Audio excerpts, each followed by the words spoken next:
Manejo de los silencios.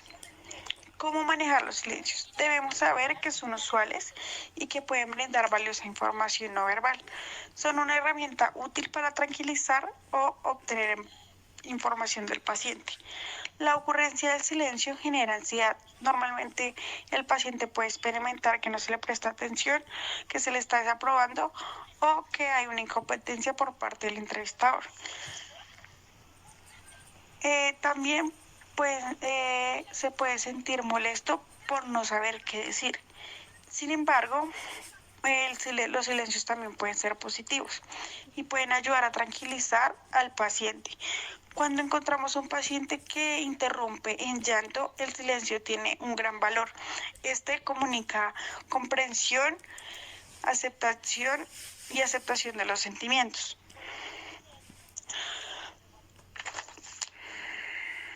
El silencio también puede generar un espacio en el que el paciente reflexione sobre las respuestas que ha dado y sobre las respuestas que ha recibido de parte del entrevistador. También, gracias al silencio, se puede indicar que el paciente no quiere dar más información o que se está preparando para realizar una nueva pregunta. El entrevistador suele evitar los silencios y así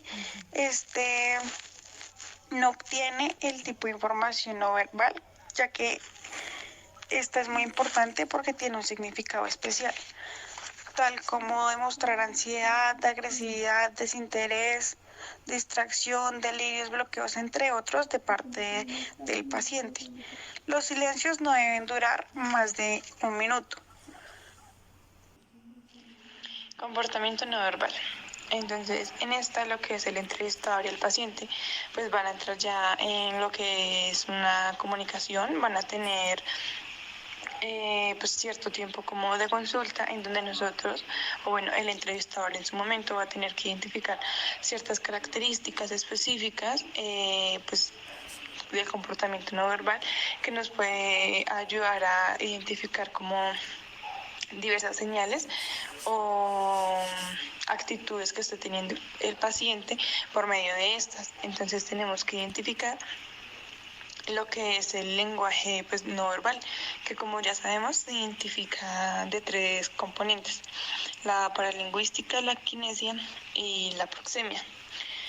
También entonces el texto nos hablaba como de diferentes aspectos que podemos tener en cuenta, que pues se los estaré mencionando. El primer como comportamiento no verbal que tenemos que tener en cuenta, o los aspectos que se dijo que se deberían tener en cuenta, entonces encontramos lo que es el signo de actividad autónoma. En este, digamos, podemos identificar que hay actividades tanto simpáticas como parasimpáticas, en donde nos indican como presencia de lo que es la ansiedad,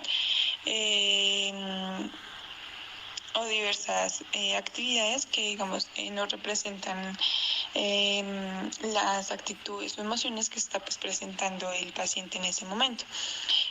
Pueden ser actitudes que directamente él esté como proporcionando, como pueden que no lo sean. Entonces, dentro de las señales simpáticas encontramos lo que es la sudoración, el temblor, la palidez, resequedad de la mucosa oral o el aumento de la frecuencia respiratoria, que entonces nosotros notamos que la persona empieza a estar como más agitada. Encontramos también en las manifestaciones parasimpáticas la dilatación de la pupila, urgencia al orinar o de ir al baño, pues independientemente de la necesidad.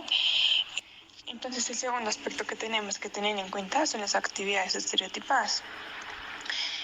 Estas las podemos definir como las conductas motoras que realiza el sujeto mediante la entrevista que se está realizando. Tenemos que tener en cuenta que estas actividades pues pueden ser tanto muy notorias como que no sean tan notorias. ¿Qué podemos identificar? O qué actividades podemos identificar. El toser, podemos identificar también lo que es el rascarse alguna parte del cuerpo, morderse las uñas, arreglarse el cabello, y entre otros. Entonces también tenemos que tener en cuenta que estas actividades se consideran normales, desde como ya lo dije, no sean de manera continua, repetitiva, o que por el contrario no se realice ninguna de estas actividades, es decir, que en su totalidad como que anule toda actividad que pueda realizar pues en el momento de la entrevista. El tercer aspecto que tenemos que tener en cuenta son las expresiones faciales, que esas expresiones las podemos identificar en diferentes intervenciones que se esté realizando el paciente, en donde podemos tener en cuenta o clasificar las emociones que puede estar presentando el paciente. Entonces podemos identificar ansiedad, temor, alegría, la tranquilidad, la ira o lo que puede ser la desconfianza. También podemos identificar como movimientos involuntarios que puede realizar la persona, lo que es el movimiento de la boca o de los dientes.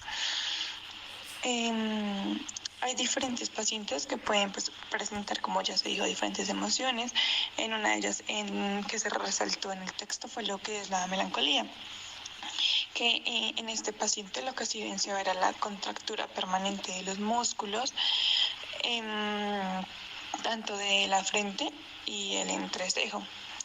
Podemos también identificar lo que es el pliegue acentuado del párpado superior. Expresiones faciales. Las expresiones faciales se identifican por medio de la entrevista que se está realizando, gracias a las actitudes, las emociones y las actividades que puede realizar el paciente en frente del entrevistador. Algunas de las emociones que puede presentar son ansiedad, alegría, desconfianza, tranquilidad, ira o temor. Sin embargo, podemos encontrar que algunas de las acciones que realiza la persona pueden ser involuntarias. Algunas de estas pueden ser lo que es la movilidad de la boca o de los dientes. Por otro lado, encontramos que hay sujetos que pueden estar melancólicos y en ellos se identifica lo que es la contractura permanente de los músculos de la frente y el entrecejo, y existe un pliegue acentuado del párpado superior. El día de hoy les estaré hablando acerca de la plástica corporal. La plástica corporal son las actitudes y movimientos corporales, los cuales son analizados en la interacción del entrevistador y el paciente, ya que la expresión verbal y no verbal permite identificar problemas del individuo y convertirlos en posibles áreas de interacción. Esta se divide en dos grupos, la cuantitativa y la cualitativa. En la cuantitativa identificaremos grupo de actividades desarrolladas por el sujeto. Esta a su vez se divide en dos, en la inhibición y la exageración de la plástica corporal. La inhibición de la plástica corporal consiste en la limitación motora y del comportamiento por parte del entrevistado, ya que se ve la situación como atemorizante. Esto se puede producir en pacientes depresivos o esquizofrénicos. Y la exageración de la plástica corporal la podemos evidenciar en pacientes maníacos con trastornos mentales o con rasgos histriónicos de personalidad. El segundo grupo es el cualitativo, el cual se refiere al comportamiento motor del entrevistado. En estos podemos encontrar 8 actitudes. La primera es la actitud de sumisión. Esta puede ser propia del entrevistado o provocada por una actitud dominante del entrevistador, lo cual puede desarrollar actitudes limitantes en el individuo. Puede desarrollar movimientos lentos, puede evitar el contacto visual, la inclinación de la cabeza y el encogimiento de hombros. La siguiente es la actitud de desconfianza. En esta, el individuo tiene la tendencia a cortar el espacio personal y este lo puede manifestar colocando sus manos atrás o introduciendo sus manos en los bolsillos, dejando los pulgares por fuera y manteniendo la espalda erguida. Otra de estas es la actitud de cooperación. Esta se caracteriza por el buen contacto visual del individuo. También este se puede sentar a la mitad de la silla durante la entrevista y manifestar ademanes con las manos cuando se comunica. Otra de estas es la actitud de reto. En esta encontramos que se aumenta el tono muscular generalizado, ya que está expresando actitud desafiante. En la actitud de desconfianza encontramos manifestaciones por parte del individuo a estar hiperalerta. En este vamos a tener señales físicas de ansiedad y estos pacientes van a tender a evadir el contacto visual, el contacto físico y puede que durante la entrevista mantenga sus brazos cruzados. En cuanto a la actitud de seducción, podemos identificar que tanto hombres como mujeres van a asumir una posición con su cabeza erguida. La mujer va a intentar resaltar su aspecto físico con el movimiento de sus manos y esto lo va a hacer más llamativa pues a la hora de acicalarse. Y en el hombre se va a identificar la exageración de estereotipos masculinos como el ensanchamiento del tórax y los hombros. En la actitud de indiferencia encontramos que el individuo va a expresar aburrimiento, evita el contacto visual y adopta una posición de relajación y desinterés. Por último, identificaremos ecos posturales. Estas son actividades que hace el entrevistado de manera no intencional, ya que toma al interlocutor como referencia y esto es un indicador de que se ha establecido una alianza terapéutica. Bueno, entonces vamos a hablar de los signos de engaño. Estos signos surgen cuando una persona que es entrevistada nos está mintiendo. Entonces podemos observar cambios o modificaciones en sus gestos, en sus actitudes y alteración en el paralenguaje. Esta observación la vamos a realizar a lo largo de toda una entrevista con el fin de identificar a aquellos pacientes que no nos dicen la verdad de manera voluntaria.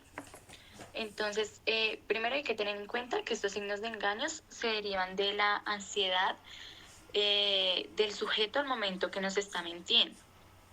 Entonces ahí pueden haber cambios de su actitud de reserva, puede haber un intento por disimular la intensidad de sus emociones.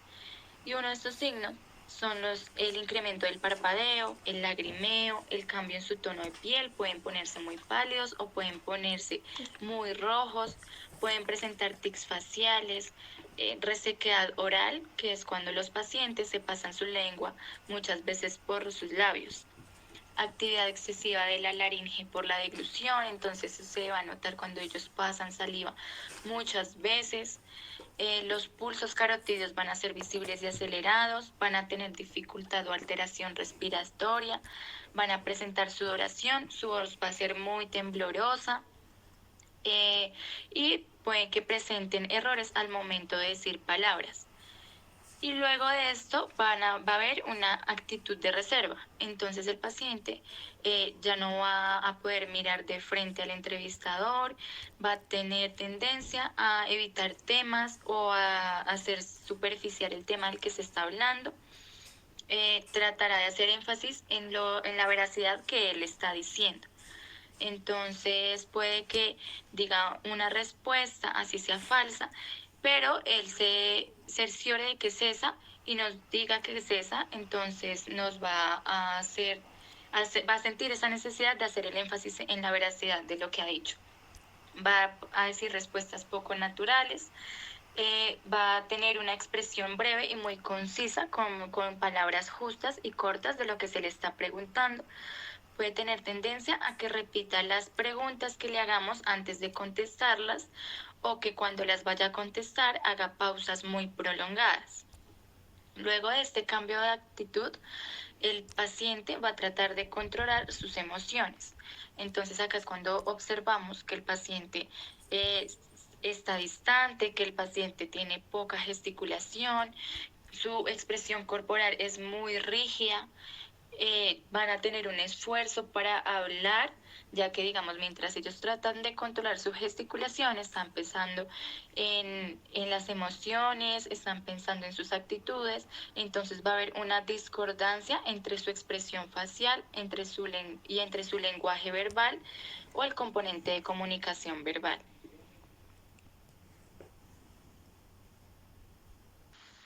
Ahora hablaremos sobre los manejos de los espacios.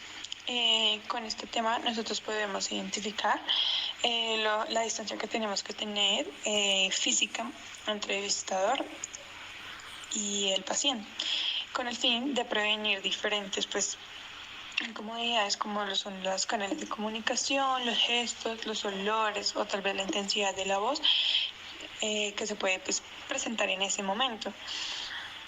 ¿Cómo podemos nosotros llegar a prevenir la incomodidad del paciente? Entonces, al inicio, evitar saludar de la mano, lo que es la familiaridad excesiva, prevenirla. ¿Qué podemos evidenciar? La desconfianza de una persona se evidencia cuando se sienta alejado, pero prefiere que sea como cara a cara. Identificamos que un sujeto narcisista se ubica cerca del entrevistador y necesita que sea también cara a cara. Existen pacientes que son dependientes o depresivos que se ubican cerca al entrevistador, pero evitan lo que es el contacto visual directo y su voz está apagada, es en susurro. Encontramos también lo que es el sujeto histriónico. Ellos van...